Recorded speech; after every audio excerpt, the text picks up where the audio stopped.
Yeah. Money cheers.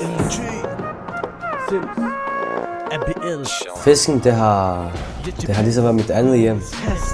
Ja, dreng, der stadig holder fast i min lyrik, mimik. En mulighed. Ja, en mulighed faktisk. Det er lige over. Det er da lige præcis et eksempel til efterlevelse, og derfor så vil jeg gerne lave copy-paste på Fisken. Fisken ligger på Dybølsgade på Vesterbro.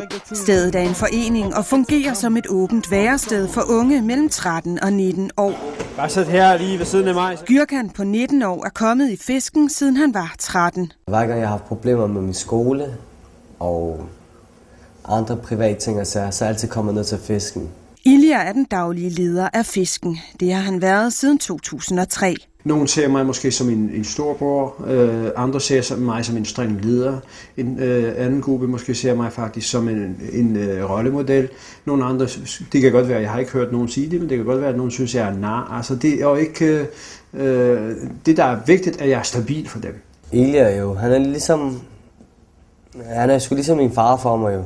Han har hjulpet mig med mange ting og private ting og sager. Han har hjulpet mig med at finde job. Hjulpet mig med min skole også. Og han betyder meget for, han har sin helt specielle rolle hernede i Fisken. Han er ligesom faren i Fisken. Fisken tilbyder de unge meningsfulde aktiviteter. Adam, spil sammen med de andre. Der er kun en håndfuld ansatte i Fisken. Den primære arbejdskraft er frivillig. De frivillige medarbejdere har kendetegnet Fisken helt fra begyndelsen, og er en stor del af årsagen til, at stedet er en succes. Efter 25 år vil jeg mene, at Fiskens indsats i hvert fald har præget bydelen, og efterhånden også været at være faktisk et ganske anerkendt og et anerkendt alternativ tilbud til de unge.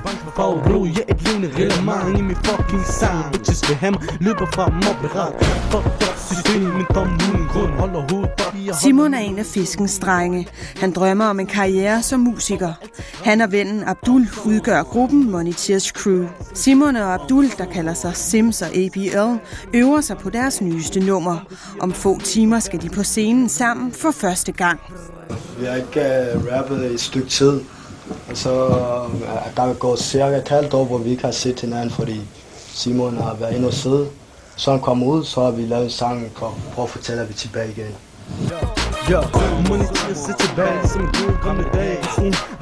Det er Fisken, der har sørget for øvelokalet som et tilbud til de unge. Det er også Fiskens medarbejder Kasper, der rapper under navnet Kas, der har sat de to drenge i gang. Det betyder, at vi får sådan hjælp af ham jo. Han kan forklare os, og det vi mangler, det vi har brug for hjælp for, det kan han prøve at hjælpe os med.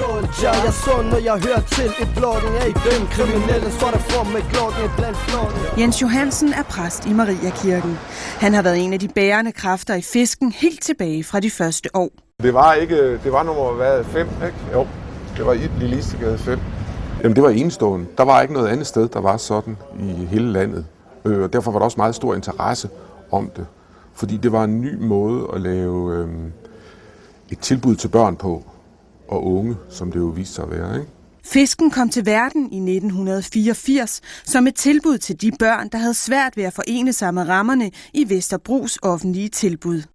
Fisken skulle være et alternativt gadehjørne. Jeg har også indtryk af, at det har kunnet danne mønster for andre væresteder. Tilbud til børn og unge. Det var det første værested for børn og unge.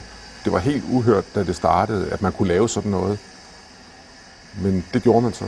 Siden tiden på Lille Istegade er der ændret en del på de fysiske rammer, men Fisken er stadig et sted med højt til loftet. Når man siger rummelighed, så betyder det jo ikke, at der er ikke nogen rammer.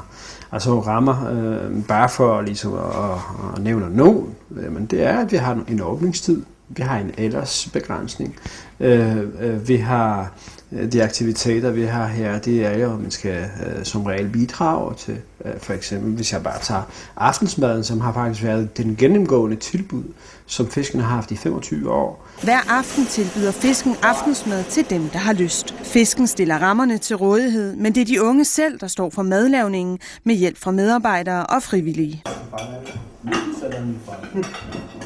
Netop frivilligheden har helt fra begyndelsen været omdrejningspunktet i Fisken. Man får jo enormt meget igen. Altså, det er jo nogle skønne drenge. det er spændende, altså, og det er givende, og selvfølgelig også indimellem hårdt, kan det jo også være, ikke? For noget at vide om deres baggrund, kultur, religion. Det kan godt være, at man ved en masse, tror man ved en masse, men det gør man faktisk ikke som dansker.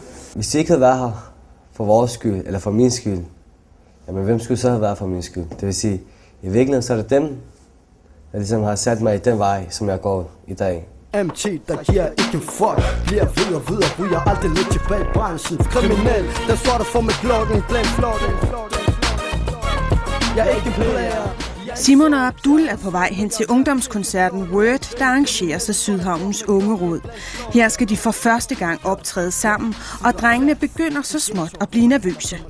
Det bliver spændende. Ja, det gør det i hvert fald. Sangen, de skal optræde med, handler om, hvordan det er for Simon at være tilbage, efter han har siddet i fængsel. Fortæller, hvordan det er, og hvordan det har ledet, og hvordan det er gået til her på det sidste, og sådan noget der. Følelserne kommer ud i hvert fald. Hvis man er vred, for eksempel, Præcis, ja. så i stedet for at gå ned og få det til at gå ud over andre, Så kan det gå ud over musik. får man bare sin vrede gå ud over på papir. Endelig bliver det Money Tears Crews tur til at gå på scenen, og nu er der for alvor nerver på.